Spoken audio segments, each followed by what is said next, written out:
Hey guys, how's it going? It's Shay, and welcome back to the Utmost Geek. Yet again, we are on the sofa after such a long time.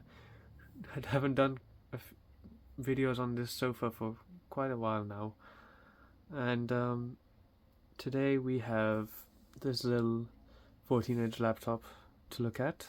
This is a HP Elitebook 6930p, and I got this thing from eBay.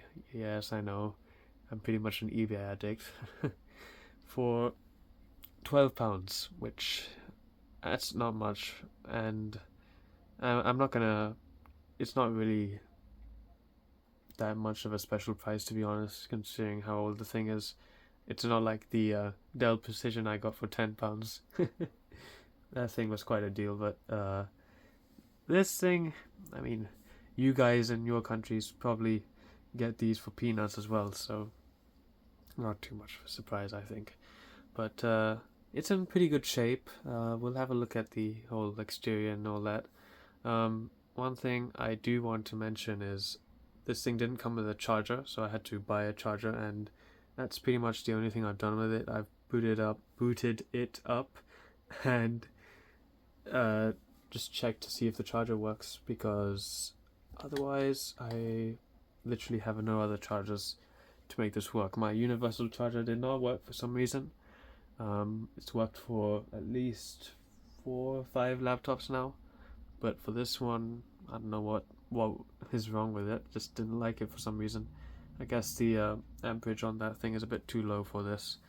So yeah, let's have a look at the ports, and we will boot it up, and I will show you one thing that has kind of concerned me quite a lot. And unfortunately it affects a lot of things that are being sold on eBay, so you guys might want to skip to that. And then what I will do is I'll come back after some time, after I've updated it and done all that stuff, so we can have a proper look at it in terms of specs and performance and all that stuff. So yeah, let's get to it. Alrighty, looking on the left side here, we have some cooling, ventilation. This is the only side that it is on. I remember a few older HP laptops had it on the rear too, but not this one. We got two USB 2.0 ports, Firewire 800, I believe that is. Well, 400 was the older one, right? This is before my time. I mean, this was at my time, but I forgot which one they are called. Your audio, you got I believe that this is just your regular, PC card slot, and some of these like media-oriented HPs had a remote that could slot in here, and that's a pretty cool thing. This one doesn't have that, but it does mean that we can put some cool stuff in, like a USB-free card. I've seen a few of those around on eBay, which is quite cool. And let's have a look at the front now. At the front we have our 4 indicator LEDs, power, Wi-Fi, charging, and hard drive activity. We've got 2 stereo speakers here. They are very clear, and they're not they're not super musical, but they do the job pretty fine, honestly. We've got an SD card slot, which is always nice to have. We've got the latch, and that doesn't work anymore, and that's a common problem with these springs on the latch here. They just kind of stick in there. They're not springy anymore, which is a shame. And moving down here, we have some kind of hatch thing. I believe this is where the Bluetooth module is, but I could be wrong. I haven't opened this thing up yet. Let's have a look at the right side. On the right side, we have a DVD drive. I did see an option to have a Blu-ray drive, I believe, or was that on the newer models? I will put the spec sheet in the description below. It's quite a useful thing to look at when we're looking at these business machines. There's a smart card slot here. My one, I believe it has it, or has it got a blank or something? Looks like it has it. Another USB 2 port, and Ethernet, and a modem. So yeah, let's look at the rear. Here's the rear of the machine. Not much to see here, just a VGA port and your power jack. On the there was a newer model of this laptop that had the first gen i series CPUs in it. So basically, I think that thing came out in 2009 or 2010. It had the newer badging as well. But that thing, the cool thing about that was it had eSATA on the left side, I believe, and it had a DisplayPort cable, DisplayPort connector on the back, which is not something we see anymore. I believe my a fellow channel, a tech channel, who makes videos on older laptops like this, Kate Edwards, he has an AMD ProBook, HP ProBook, which is also from 2010, and that has the DisplayPort connector and the eSATA, which is very cool. Yeah, my one doesn't have that, unfortunately. Let's have a look at the rest of the appearance of this thing, and then we will boot it up. Alright, so looking at the screen here, it's in pretty good condition. It's cleaned up very, very nicely. There's some deep scratches that you can't really tell right now, and actually you can kind of see it there. My grainy camera can kind of pick it up. There's it looks like a very straight bar down there. You can't see it when the screen is on, so I'm not too bothered by it. But yeah, did clean up very well, and there was a whole lot of crumbs and things on the keyboard. It's just a thing that happens when you ship laptops and things. Dust and crumbs go onto the screen and make a mess. But yeah, pretty good. No camera on this thing, which I believe was an option for this. Again, I'll have to check the spec sheet. It will probably give us an idea on whether it had it or not. It does have a little keyboard light up there, which I will show you. I'll show you it operating when the thing is on. There's a little white dot here. I'm not sure what that is, but looking down at least to the keyboard and the palm rest here. There we go. It's in pretty good condition. I mean, it's quite a nice keyboard. Quite nice tactile response to it, and I'm not sure if it competes with the Thinkpad keyboards of this era. I know those were apparently pretty good, but I haven't had the chance to experience one of those, unfortunately. The keys themselves are a bit worn out, but they are they're not really worn out, but they're just like discolored. They used to be white from the picture, from what I can tell in pictures and things, but they kind of turned yellowish or dark, like cream beige type thing. Very weird. Camera isn't really picking it up though. Regular 14-inch keyboard, 14-inch laptop keyboard. You got your integrated numpad thing here, which is pretty normal. All the keys are here as well, and plenty of empty spaces, which is cool. A bit of wear on this shift key, which wasn't working before. It was a bit tacky, but that seems to fix itself. We do have some hotkeys here, which not too many.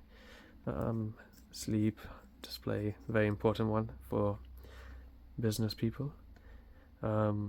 Is battery charging enable and disable, which is again very useful to if you're keeping your laptop plugged in permanently, or like on a dock, you can disable the battery charging feature to save your battery. Brightness controls, not sure what that one does. Could be for the touch panel lights here, which look pretty cool when it's all lit up at nighttime. And I can see a hair on the screen. What on earth? There's another one down there. I digress. It's got this volume slider here, which is also pretty cool, but doesn't work that well, that's for sure. We've got your scroll lock and all that good stuff. And yeah, another cool thing about laptops of this era, generally business class ones, the keyboard pretty much just flips up, and then you can access all of the important stuff down below without having to tear the whole thing apart. I believe that's how it works, but I'm not sure. This is just based on experience from other laptops of this era or slightly before. The track point's a bit worn out and a bit sticky. It's got some nice clicky buttons here, quite soft. And the touchpad is also pretty good. Not much wear at all. So I believe somebody was using a mouse on this. You got your stupid side scrolls, which is annoying, and the whole palm rest is all in good shape. You got a little fingerprint sensor here too, which is good to have, and your badges, which are also in good shape. Now let's have a look at the rear cover, and then we'll turn it on. Okay, and here is the rear cover. It's got a couple of dents here. I do love the kind of brushed aluminium or brushed steel.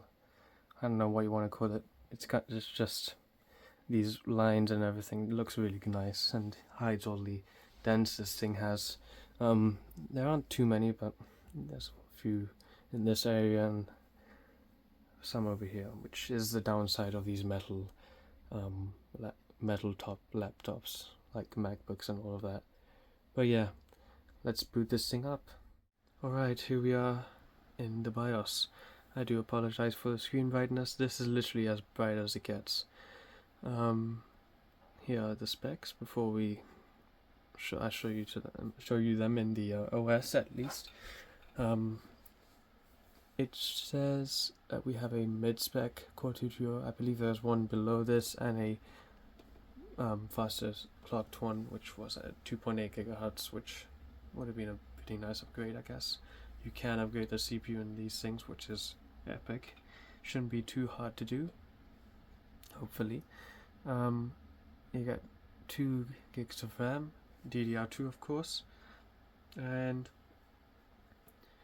we got a newer BIOS than what I've seen. I've seen some older looking ones that weren't like GUI based.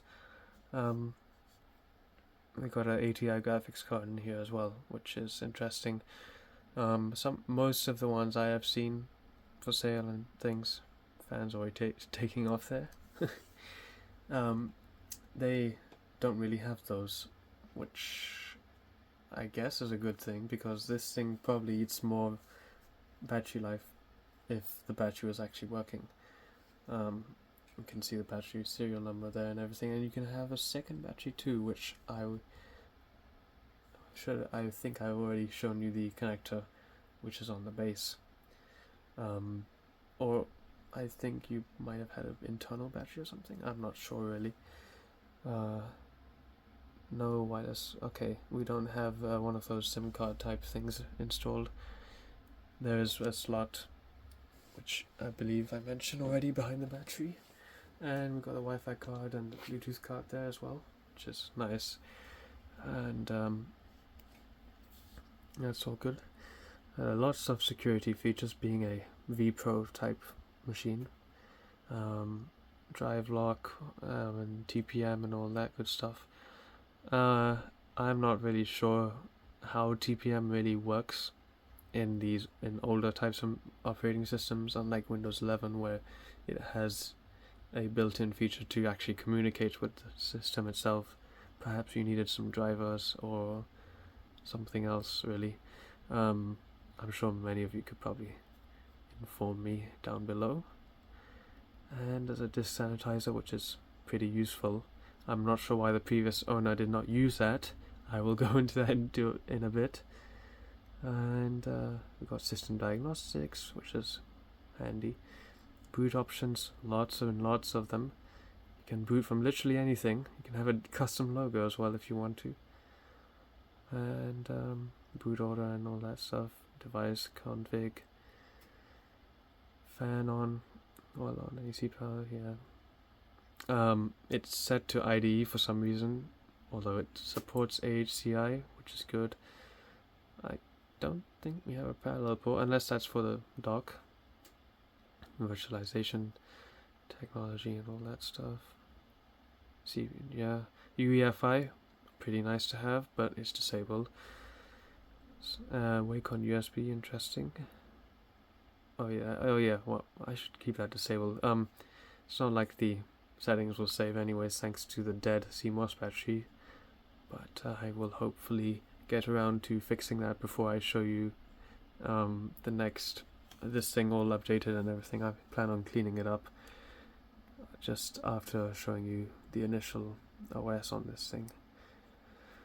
But yeah, built-in device options. We have a look. I think ambient line sensor. So that's what that is. I think I will disable that because it doesn't. The screen is already dim enough, anyways. Actually, yeah, we'll just leave that. It's just too worn out. This screen. Fingerprint device enabled. All the stuff is enabled. Good, good, good, good. Yeah. Port options. Pretty normal. AMT options. Okay, so this is for, you know, I believe it's more like when businesses give these out to connect to a domain setup. That's probably what that is for. Not sure what that is. Haven't seen this before. And security. Okay, interesting. And that's about it. And I believe that's how you save and do. Yeah. Okay. Now let's boot into the actual operating system, and I will just skip forward to save some time. Okay, here we are booted in, and it looks like disabling that stupid little ambient sensor here fixed the screen issue we were having. So I will make sure to keep that setting disabled from now on, especially after the BIOS battery installation. But yeah, here we are into Windows 10 Home, and this is a very old install of Windows 10. I believe it's we'll have to have a look in a bit to see which one it is, and you can see the machine is quite slow as well. It was one of those installs where somebody had upgraded it from Windows 7. It's still got the original drivers and all that stuff in it, which is good to have.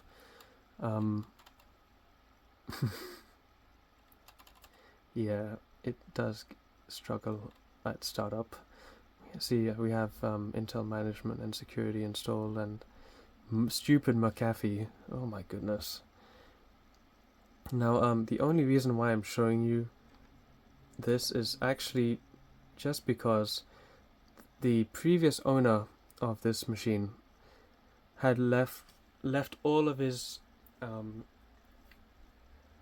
files and emails and all sorts on this thing, and that is something that I do not endorse at all. Please, people, when you're selling your computers, binning them, whatever you do want to do with them, do a burnout on them, please delete your data, because somebody will get their dirty hands on it and try to leak it onto the dark web or whatever. So that's not cool. But yeah, apart from that, everything does work, and usually the UI, there you go, yeah, the UI shows up, which is nice.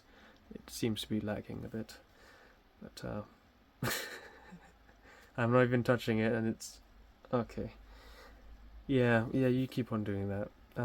The other buttons work here as well. HP Info Center. We got this 3D drive card thing here, which is I believe that's to stop the hard drive when it is when the laptop's moved, like in a bad way or something, like sudden jolts and things. Oh yes, okay. Enabled. I could be wrong. This might be something else completely. So, yeah. Okay. Cool stuff. And let me show you the system settings. Give me a second. Alright, here's everything open for you. Looking at the actual system info, it says we're running on 32-bit Windows 10 Home, and doesn't say the version here. Wait a second, I can fix that. Let's see here. Yeah, we're on legacy mode. Yeah, we are on a very old build of Windows 10 here. So I'm not gonna bother trying to update this, and what I am gonna try and do instead is, I have an extra 2 gigs of RAM lying around somewhere. I'll put that in this thing, and then we'll put Windows 7 on this thing, because I mean, it does run okay, don't get me wrong, but it's just, I think it's a bit inappropriate for this machine. Yeah, 2 gigs of RAM on Windows 10, 32-bit, not very good. And considering we're not using AHCI and the other features, and we're still on IDE, it could be faster, that's for sure.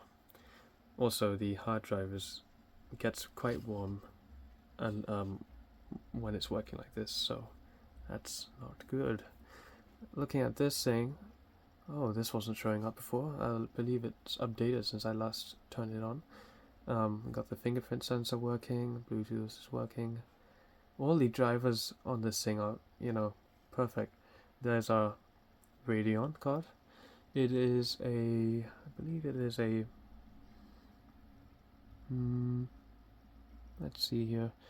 I believe it's a 256 megabyte card. I don't have anything installed on this thing again, so we will have to check it out in a bit.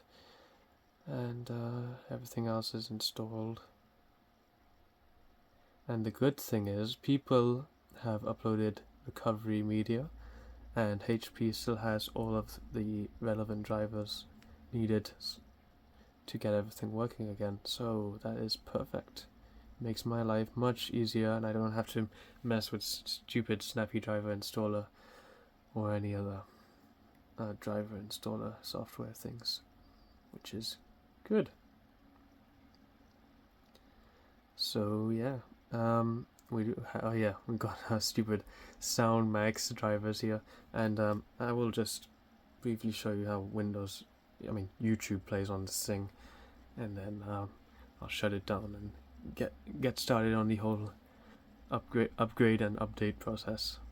Alright, just gonna show you this. I'm running on a 1280 by 800 screen, and I'm just gonna show you how long it takes to open YouTube here, because it's actually fine.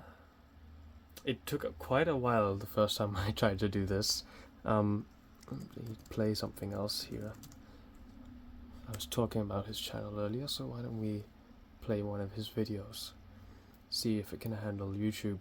I'm pretty sure it will do that just fine, and it's not showing up. Tech Entertainment. What is that? Now will it show up? There we go.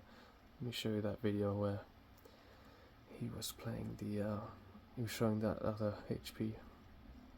But overall, it is doing fantastic, considering we're running on 2 gigs of RAM only. And let me turn up the sound. Might be able to hear it. Okay, the slider does not work well. And I can feel this thing is running quite warm already.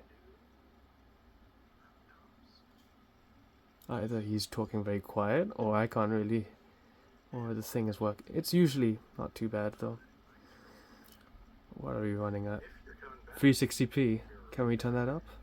Can we? Oh dear. Oh. Wow, okay. I mean, we're not actually looking at it at proper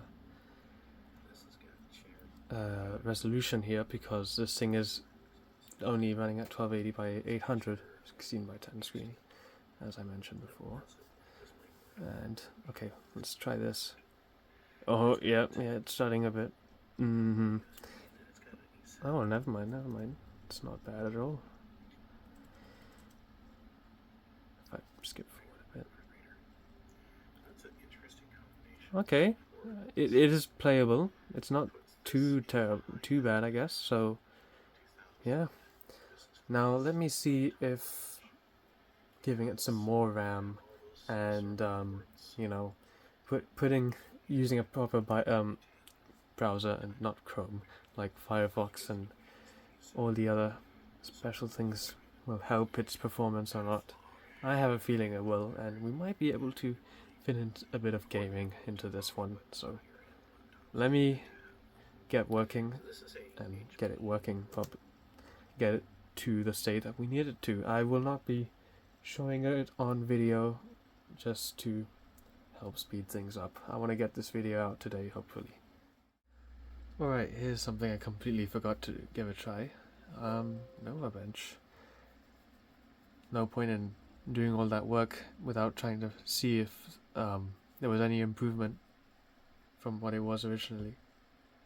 And while this thing is going, I also tried the headphone jack on this thing, and this thing has one of the best DACs I've ever experienced with a laptop of this age. Most of my laptops of this age especially, they have terrible DACs. The Toshiba Cosmeo, that DAC is pretty bad. The one, that Harman Kardon branded one. The one on the Asus is not too bad, and the Dell Latitude and the Inspiron both have some pretty bad DACs as well. What are we getting? 43 FPS, 44. Not that good, honestly.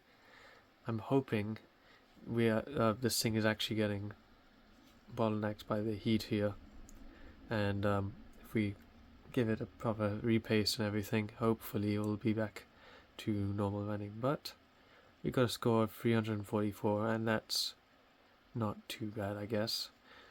CPU did much better than I thought it would do, and only a graphics score of 12. So let's see if repasting it and hopefully cleaning it out will give it a bit of a benefit, and maybe even with some more RAM it might be able to share some of the RAM and get a better score. Let's find out. Alright, so got the cooler off and everything. Paste is quite dried up. Look at the vents on the cooler itself. Yeah, that's not ideal. Barely any airflow is getting through that. And this fan is actually quite sizable, and yet it was struggling. Oh dear. And let me show you the inside of the PC right now. Alright, can you see all that corrosion there? Yeah, that's not good. That's what cigarette dust can apparently do, unless that is actually water damage. It could be water damage, to be honest, but the chips are looking a bit dry. Well, CPU at least. I'm not sure if there was anything on that poor graphics chip. No wonder that thing was struggling a bit. And the chipset thing has just got a regular thermal pad, so that's alright. But yeah, let me get this whole thing back together again. Alrighty guys, we are back one day later. I had to spend a day, or well rather after the work that I did, I had to set this thing up to update overnight. So now that that's all done, I can show you how much just cleaning off that dirty fin stack has made a difference. Just to give you an idea, this thing was reviewed by a very good website called Notebookcheck, I believe, and they said that this thing is usually cool to the touch, but when I was using it earlier on, it was so warm up here and everything, like on the keyboard and even the palm rest and everything was not good, and the fan was taking off like anything, and there was barely any air coming out. Now there's double the air coming out of the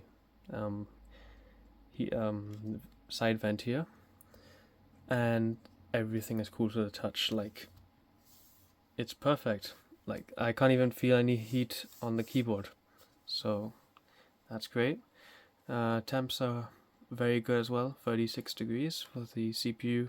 I believe it was getting up to around maybe 50 to 60 on idle back when the heatsink was dirty. Didn't even need to change the thermal paste really, but oh well, did that too. GPU runs a bit warm as usual, but it also was feeling quite warm in its area thanks to the heatsink not doing its job. But yeah, very good to see. And if I close this and open the summary here, I can show you one more thing that I noticed. This has a 3470, not a 3450 like the spec sheet says that it should have, and that's kind of strange. I'm not sure why that is, or maybe this is reporting it wrong. We have 128 megs of VRAM. I thought we had 256 in this one, but oh well. It's nice that we have it though. The Intel graphics would have struggled even more. So yeah, I see TBM is... that is interesting.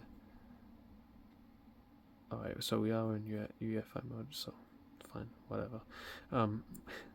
Sorry, we have 4 gigs of RAM now. I did find a random stick. Unfortunately, it is slower than the other stick. So, oh well, can't really... I mean, is it really? Hang on a minute. Yeah, it is. It is, yeah. So that one of them was 800 megahertz, and this one, I believe it's 400 megahertz. Or is it? I'm getting it wrong. I can't remember maths. Oh yeah, the extra RAM has helped quite a bit. BIOS I have not messed with yet. I might update it and see what benefit that gives. CPU, I'm not gonna upgrade this really. It can take T9900s. I did search that up, and those are really hard to find now, unfortunately. But if I can find one that is not coming from China, I will consider sticking it in, and yeah, it'll be a pretty capable laptop. Again, I also checked with the spec sheet, and it said that this thing can take 8 gigs of RAM, which that's pretty cool. Only problem is, it is insanely hard to find any sort of 4 gig SODIMMs from anywhere. I looked on Amazon, I looked on eBay, and those people that do have them on eBay, they're selling it for like $100 or maybe like £90 or £70 or something, which I am not prepared to pay. Yeah, that's insane amount of money for something like that. So yeah, let's try doing YouTube now, since the upgrade and everything, and we'll do benchmarks as well, and a tiny bit of gaming as well. So let's do it. Alright, so here it is playing YouTube, and I will open Stats for Nerds like usual. It is still a bit of a study mess, but I am not sure if this is to do with the Wi-Fi card or the system actually struggling by itself. If I can get the thing to open, there we go. We are running at 720p, which is okay. And if I do full screen, and also I found the speakers here are actually quite good. The UI takes a while to load in, but seems to be doing alright. Gets quite loud. Here's a video I recommend checking out. Cade made this today, and it's actually quite interesting. But yeah, it seems to have improved in some ways. Consistency wise, it was a bit more stuttery when it was running on Windows 10 with the overheating CPU and everything. So, and then again, I'm using H264Fi now compared to using I believe, I forget the actual format that YouTube is using these days, but it struggled more on Windows 10 than now. Who knows why? Now let's try... Actually, well, we do know why. H264 is easier to drive, but I digress. Now let's try benchmarks. Alright, let's start this thing here. Yep, okay. Fine. I believe it will do somewhat better thanks to the extra RAM. Hopefully we'll get a bit more frames. Weren't we getting like, well, was it like 40 FPS or something? It wasn't more than that, so we shall see what it gets. Hoping it does good. Otherwise it will feel a bit pointless. I'm gonna guess more like maybe closer to 400 than last time. So let us see. And we're getting 88 FPS, 86, 92, 100. There we go. There we go, much better. Yeah, I'm happy with that. Better than last time. Oh, wow, okay. Yeah, we are closer to 400. I did run this test earlier, and I got around a score around 351-ish, so no idea why it's doing better now. And yeah, that makes sense. And this is a bit higher than what we saw last time. And that reminds me, let me show you one more thing before we do a bit of gaming, because I forgot to show you it last time. There we go, crystal disk info. I have no idea why I forgot to. I guess it wasn't going to download thanks to being a 32-bit install of Windows 10. But yeah, unfortunately, this has a 5400 RPM hard drive. It is running faster than when it was on IDE mode, so I guess ATI mode has a benefit. And even with it also seems like it boots up quicker thanks to the UEFI. Now that doesn't really make sense to me, but clearly it's helped somewhat, so happy about that. Now we shall try some proper games. I know I've been dragging it on, but let's do it. Right, here we go. 21 FPS. I have set everything on the low settings. Yeah, everything is on the lowest possible. I guess you can turn this down a bit.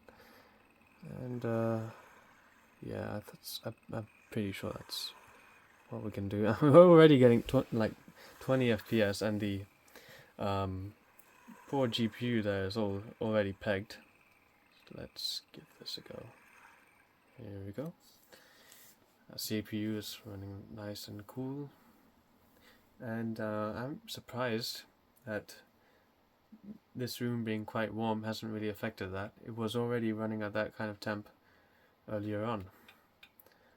It's currently 26 degrees in this room, so yeah, not great. Here we go. 20 FPS. Yeah, pretty much the same. Rise and shine. Oh my goodness, it looks terrible. Let me turn that down a bit. Not that I wish to imply you have been sleeping on the job. don't.